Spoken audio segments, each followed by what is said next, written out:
Treasure Hunt tycoon chapter 1 the purple bug.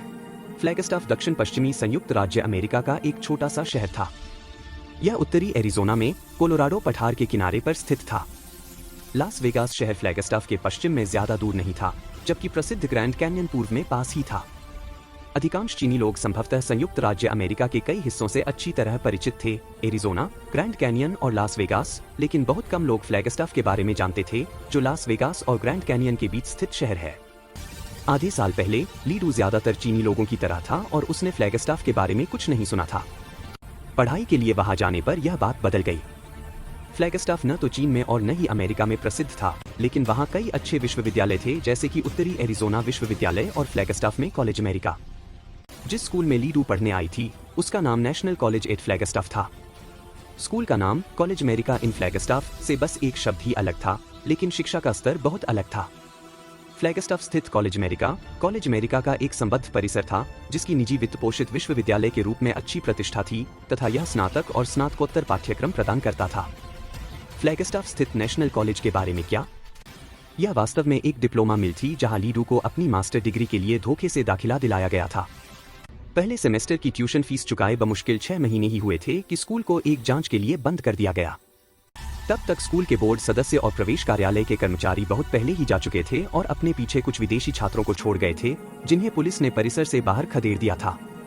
लीडू उन चंद खुशकिस्मत लोगों में से एक था जिनके पास रहने के लिए अपना घर था। छात्रावास बहुत भीड़भाड़ वाला और अस्त व्यस्त था और पढ़ाई पर ध्यान केंद्रित करने के लिए लीडू ने एक अपार्टमेंट में एक कमरा किराए पर ले लिया और कैंपस के बाहर रहने लगा। इसलिए लीडू के पास कम से कम रहने के लिए जगह तो थी, जबकि उसके कई सहपाठी, जिन्होंने कैंपस में रहने के लिए पैसे दिए थे, सड़कों पर भटक रहे थे। हालांकि आवास की स्थिति के अलावा लीडू की हालत अपने सहपाठियों से ज्यादा अच्छी नहीं थी। जनवरी का महीना खत्म हो चुका था और उसका किराया भी देना था।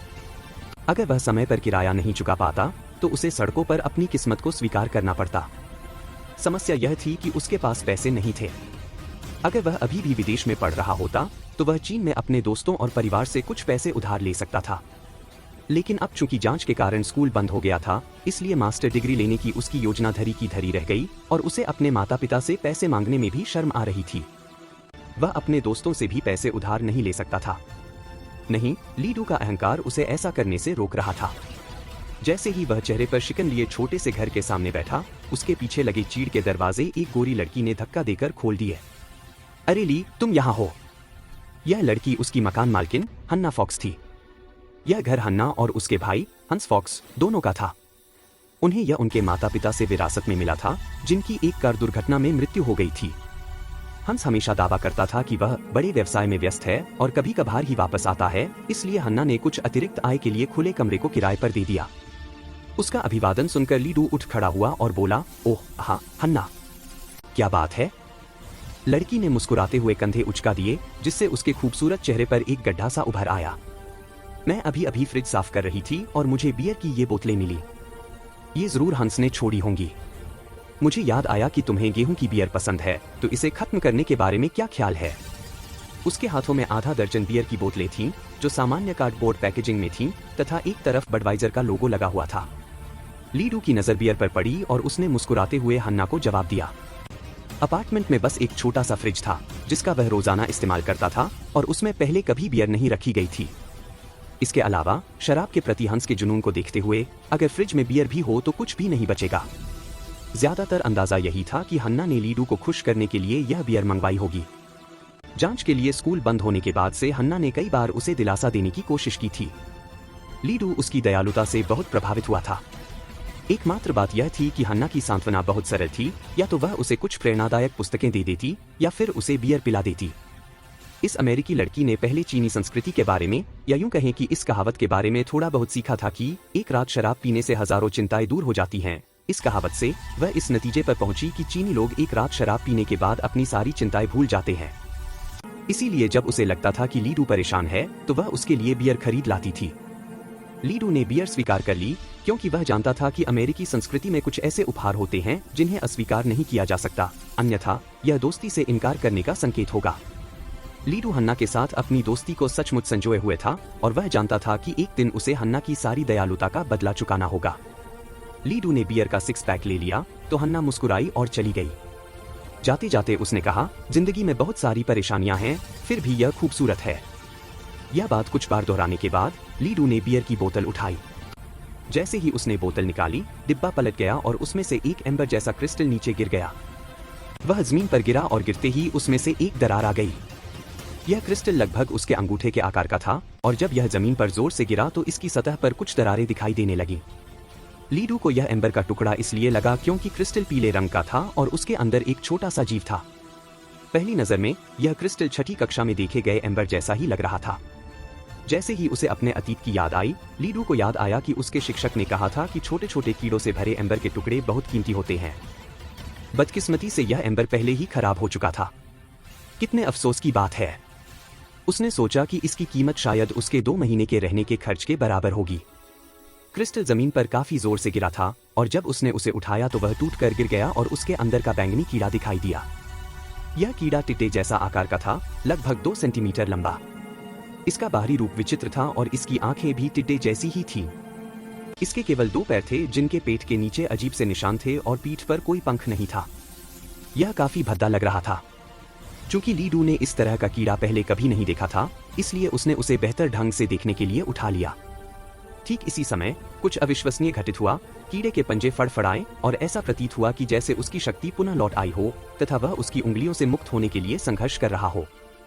उसे कुछ समझ ही नहीं आया कि क्या हो रहा है। तभी वह छोटा सा कीड़ा उसके हाथ पर कूद पड़ा और अपना सिर नीचे कर लिया और बस यूं ही वह धीरे धीरे उसकी हथेली में समा गया। यह देखकर लीडू इतना डर गया कि उसने लगभग अपनी पैंट में ही पेशाब कर दिया। एम्बर रंग के आवरण में लिपटे एक कीड़े का फिर से जीवित हो जाना पहले से ही काफी भयावह था, लेकिन इस कीड़े ने इसे एक कदम आगे ले जाकर उसकी त्वचा में प्रवेश कर लिया, ठीक वैसे ही जैसे कि एलियन फिल्म में हुआ था, और अपने पीछे एक टैटू जैसा निशान छोड़ गया। चीखते हुए वह लड़खड़ाते हुए घर में घुसा और चिल्लाया, हन्ना, 911 पर कॉल करो प्लीज, मदद करो, एक कीड़ा मेरे हाथ में घुस गया है। उसकी चीख इतनी दयनीय और डरावनी थी कि हन्ना अपने कमरे से बाहर आई और उसका चेहरा डरा हुआ था। क्या? कौन सा कीड़ा? लीडू ने अपना हाथ खोला और कहा, यह मेरी हथेली में यह कीड़ा। हन्ना का चेहरा तुरंत हैरानी में बदल गया। तुम्हारी हथेली में कीड़ा? तुम्हारी हथेली में कौन सा कीड़ा? वहां न सिर्फ एक कीड़ा था, बल्कि वह कीड़ा छटपटा भी रहा था। लीडू की हथेली में आने के बाद वह शांत रहने को तैयार नहीं था। अब वह फिर से बाहर निकलने की कोशिश कर रहा था, जिससे उसका आधा शरीर उसकी त्वचा से बाहर निकला हुआ था। लीडू ने आधे दिखाई देने वाले कीड़े की ओर इशारा किया और डर के मारे बुदबुदाया, यह बैंगनी कीड़ा, क्या तुम इसे नहीं देख सकते? हन्ना का चेहरा तुरंत लीडू से भी ज्यादा डर गया। फिर वह धीरे धीरे पीछे हटने लगी और बोली, ली, मुझे पता है कि तुम्हारे लिए अपने स्कूल के बंद होने को स्वीकार करना मुश्किल है, लेकिन मैंने हमेशा तुम्हें एक योद्धा, एक बहुत ही मजबूत इंसान माना है। लीडू ने तुरंत उसे बीच में ही टोक दिया, मुझे पता है तुम्हारा क्या मतलब है, तुम्हें लगता है कि मैं पागल हो गया हूँ। लेकिन हन्ना, मैं पागल नहीं हुआ हूँ। बात बस इतनी है कि मेरा स्कूल बंद था, इसलिए मैं पागल नहीं हो जाऊंगा। अरे, यह फिर से बाहर आ गया। जैसे ही वह चिल्ला रहा था, कीड़ा धीरे धीरे उसकी त्वचा से बाहर निकला, फर्श पर कूद गया, अपने पैरों पर खड़ा हो गया और एक इंसान की तरह जमीन पर चलने लगा। शुक्र है वह एक नाले के पास गिरा। बिना इस बात पर ध्यान दिए कि वह कहाँ जा रहा है, वह नाले में गिर गया। लीडू ने उसे गिरते देखा और राहत की लहर महसूस की। वह कीड़ा नाली में गिर गया। लेकिन अवचेतन रूप से लीडू के दिमाग में एक विचार आया, नाले में क्या है? ऐसा गंदा पानी जो कीड़ों को तुरंत डुबो सकता है। हालांकि जैसे ही उसने यह सोचा, एक और भी अविश्वसनीय घटना घटित हुई। अध्याय 2, एक नया दृश्य। जैसे ही लीडू के मन में यह विचार आया कि मुझे आश्चर्य है कि क्या वह छोटा कीड़ा डूब गया था, उसकी दृष्टि अचानक डगमगा गई और फिर अंधेरा छा गया। उस समय वह घर के दरवाजे पर खड़ा था और उसे सामने की सड़क का दृश्य दिखना चाहिए था, लेकिन इसके बजाय उसने एक विशाल स्टील की बाड़ को अपनी दृष्टि में आते देखा। यह परिवर्तन सचमुच आश्चर्यजनक था और वह अचानक अचंभित रह गया। आश्चर्य से गर्दन हिलाते हुए उसने देखा कि उसके चारों ओर काई से ढकी ईंट की दीवारें थीं, मानो वह जेल की कोठरी में बंद हो। हालांकि उसके आसपास कुछ बड़े पत्ते, बड़े बड़े पत्थर, बड़े बड़े बर्तन और एक मुस्कुराते हुए सफेद दाढ़ी वाले आदमी की तस्वीर वाले विशाल बक्से भी थे। KFC packaging. उसे अचानक समझ में आया, ऐसा नहीं था कि ये वस्तुएं बहुत बड़ी थीं, बल्कि वह बहुत छोटा हो गया था। सिर नीचे झुकाकर उसने पाया कि वह एक बोतल के ढक्कन पर खड़ा है। उसका पूरा शरीर उसमें समा सकता था। संयोग से उसके ठीक बगल में एक टूटा हुआ कांच का टुकड़ा भी पड़ा था। प्रतिबिंब में देखते हुए वह अपने अप्रत्याशित रूप को स्पष्ट रूप से देख पा रहा था। टिड्डे की तरह उसके पास बैंगनी काले रंग का खोल, बड़ी संयुक्त आंखें और केवल 2 पैर थे। यह वह नहीं था, बल्कि वह कीड़ा था जो पहले उसके हाथ में था। उसने जो देखा वह उसकी अपनी आंखें नहीं थीं, बल्कि उस छोटे कीड़े की आंखें थीं। ये कैसे हो सकता है? मुझे क्या हो गया? ली डू ने घबराहट में सोचा। जैसे ही ये विचार उसके दिमाग में आया, उसकी नजर फिर से झुक गई और चिंता और घबराहट से भरा हन्ना का चेहरा उसकी नजरों में फिर से आ गया। वह फिर से सामान्य हो गया। मानो उसके असामान्य व्यवहार को भांपकर हन्ना ने सावधानी से पूछा, ली कैसे हो? क्या तुम्हें 911 बुलाने की जरूरत है? लीडू को भी थोड़ी थकान महसूस हुई, इसलिए उसने हाथ हिलाकर जवाब दिया, कोई बात नहीं, इसकी कोई जरूरत नहीं है, लेकिन शुक्रिया हन्ना। मुझे बस थोड़ा अजीब सा लग रहा था। अब मैं काफी बेहतर महसूस कर रहा हूँ। उसका जवाब सुनकर हन्ना ने अपनी रसीली छाती पर क्रॉस का निशान बनाया। शुक्र है भगवान। तुम्हें शायद थोड़ा आराम कर लेना चाहिए। उस समय लीडू को वास्तव में आराम करने की नहीं, बल्कि यह जांचने की जरूरत थी कि उसके साथ क्या हुआ था। हन्ना को अलविदा कहकर वह अपने कमरे में लौट आया।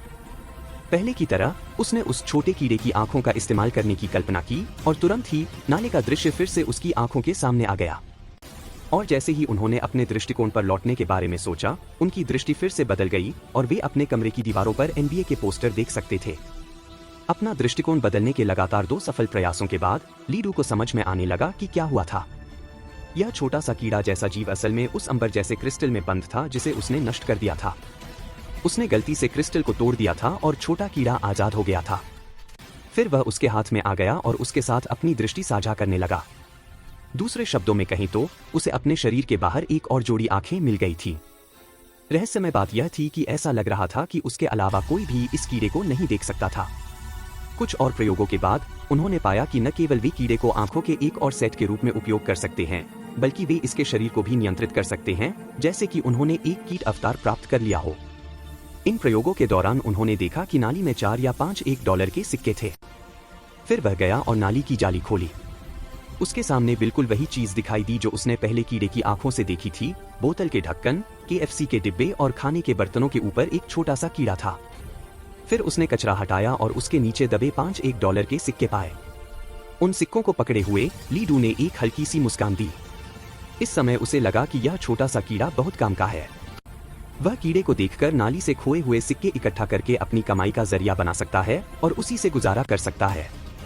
सिक्के जेब में रखने के बाद वह छोटे कीड़े की ओर बढ़ा। उस जीव के दोनों पैर काफी फुर्तीले थे। कीड़ा तुरंत उछलकर उसके हाथ पर बैठ गया। फिर वह उसकी त्वचा में घुस गया और लीडू की हथेली के बीचों बीच एक गहरे बैंगनी रंग का कीड़ा जैसा टैटू छोड़ गया। छोटे कीड़े को ठिकाने लगाने के बाद लीडू को अचानक थकान महसूस हुई। अपनी बची खुची ताकत लगाकर वह खुद को घसीटता हुआ अपने कमरे में गया, बिस्तर पर धंस गया और लगभग तुरंत ही गहरी नींद में सो गया। जब वह फिर से जागा तो उसका स्वागत एक और जोड़ी आंखों ने किया। भाड़ में जाओ। अपने सामने दूसरे आदमी का चेहरा देखकर लीडू लगभग बिस्तर से उछल पड़ा। लीडू की प्रतिक्रिया ने उस चेहरे के मालिक को भी चौंका दिया, जो लगभग 30 साल का एक सुंदर गोरा था। उसकी हरी भरी आंखें और चेहरे की रेखाएं स्पष्ट थीं। हल्की सी सिहरन छोड़ते हुए उस खूबसूरत आदमी ने शिकायत की, अरे अरे अरे चीनी लड़के, तुम इतने आक्रामक व्यवहार क्यों कर रहे हो? मेरा नाम हंस है, तुम मुझे भूल तो नहीं गए हो, है ना? लीडू को बेशक अब भी उसकी याद थी। हंस फॉक्स, हन्ना का भाई। वह उससे पहले भी कई बार मिल चुका था। हंस की तरफ देखते हुए लीडू काफी गुस्से में था। अरे यार, तुम मेरे कमरे में क्यों हो? क्या तुम मेरी जासूसी कर रहे हो? ये मेरी निजता का हनन है। अमेरिकियों ने व्यक्तिगत गोपनीयता को बहुत गंभीरता से लिया, इतना कि हर साल अमेरिकी अदालतों को गोपनीयता के उल्लंघन से संबंधित अनगिनत सुनवाइयों का सामना करना पड़ता है। उसका जवाब सुनकर हंस ने तुरंत जवाब दिया, पहली बात तो ये मेरा कमरा है। अगर निजी निजता की बात हो रही है तो ये मेरा ही कमरा है जिस पर अतिक्रमण हुआ है। दूसरी बात, चीनी लड़के, मुझे यकीन है कि तुम बुरा सपना देख रहे थे। हाँ, तुम्हारी पलकें फड़फड़ा रही थी। यह वाकई मजेदार था। जैसे ही लीडू ने अपने दिल को शांत किया, उसने जल्दी से अपनी दाहिनी हथेली की ओर देखा, जहां कीड़े का टैटू अभी भी स्पष्ट रूप से देखा जा सकता था। इसी समय दरवाजे पर दस्तक हुई और हन्ना अंदर आई। उसने पूछा, मैंने चीख सुनी। कोई समस्या है? जरूर कोई समस्या है, हंस रोया, मेरी प्यारी बहन। हमारे दिवंगत माता पिता की स्मृति का सम्मान करते हुए क्या तुम मुझे कुछ सम्मान दे सकती हो? क्या तुम लापरवाही से मेरा कमरा किसी और को नहीं दे सकती? हन्ना ने अपने भाई की शिकायत अनसुनी कर दी और लीडू की ओर मुड़ी। वह काफी चिंतित थी। ली, अब कैसी हो? अरे, तुम तो करीब 15 घंटे से सो रही हो। कुछ गड़बड़ है क्या? लीडू को इसकी उम्मीद नहीं थी। क्या उसने सचमुच 15 घंटे सोया था? यह महसूस करते हुए कि उसकी उपेक्षा की जा रही है, हंस ने फिर शिकायत की, आओ, क्या तुम मुझे थोड़ा सम्मान दे सकते हो? मैं एक अनुरोध कर रहा हूं। मैंने तुम्हारी बात सुनी। मैं बहरी नहीं हूं। लेकिन तुम्हारी इस गुजारिश का क्या फायदा? मुझे तो पता ही नहीं कि तुम कब वापस आओगे, और जब भी आते हो सिर्फ पिज्जा और बियर खाने आते हो। माफ करना भाई, अगर ली ने तुम्हारा कमरा किराए पर न लिया होता तो मेरे पास पिज्जा और बियर के लिए भी पैसे नहीं होते, हन्ना ने जवाब दिया। और हाँ, तुम इसे सीधे मुंह बेडरूम कैसे कह सकते हो? अगर ली ने इसे साफ न किया होता तो मुझे लगता कि हमारा घर कूड़ा घर है। हन्ना एक गोरी लड़की थी जिसकी जुबान बहुत तीखी थी। उसके मौखिक हमले पर हंस केवल अपनी आंखें घुमा सका। अंत में, मुझे बताओ, इस बार तुम कितने घंटे रुकोगे? यह वाक्य सुनकर हंस काफी परेशान हो गया। मैं शायद यहाँ काफी समय तक रहूंगा। मेरा बिजनेस, मेरा बहुत बड़ा बिजनेस, इस समय एक छोटी सी समस्या से जूझ रहा है। तो उस अपार्टमेंट के बारे में क्या ख्याल है जो आपने डायना के साथ साझा किया था? हंस हिचकिचाया और जवाब देने से पहले एक पल रुका। कौन? डायना कौन है? हन्ना की गुस्से से भरी आंखों को देखकर हंस झट से मुस्कुराया और अपनी छोटी बहन को खुश करने की कोशिश की। ठीक है, मुझे अभी याद आया, डायना वही लंबी टांगों वाली आयरिश लड़की है। खैर, हमारा ब्रेकअप हो गया है और किराया बहुत देर से चुकाना है। तो आपके पास किराए के लिए भी पर्याप्त पैसे नहीं हैं? हंस के चेहरे पर एक कड़वी मुस्कान आ गई। जैसा मैंने कहा, थोड़ी परेशानी तो हुई। धिक्कार है, उस कमीने ने मुझे ठग लिया और मेरा सारा पैसा डूब गया। अब मैं सिर्फ अपनी प्यारी बहन पर ही निर्भर रह सकता हूँ। तुम्हारी प्यारी बहन हमेशा अपने भाई से प्यार करेगी, हन्ना ने कहा। लेकिन वह उसे सिर्फ लिविंग रूम में ही रख सकती है। नहीं,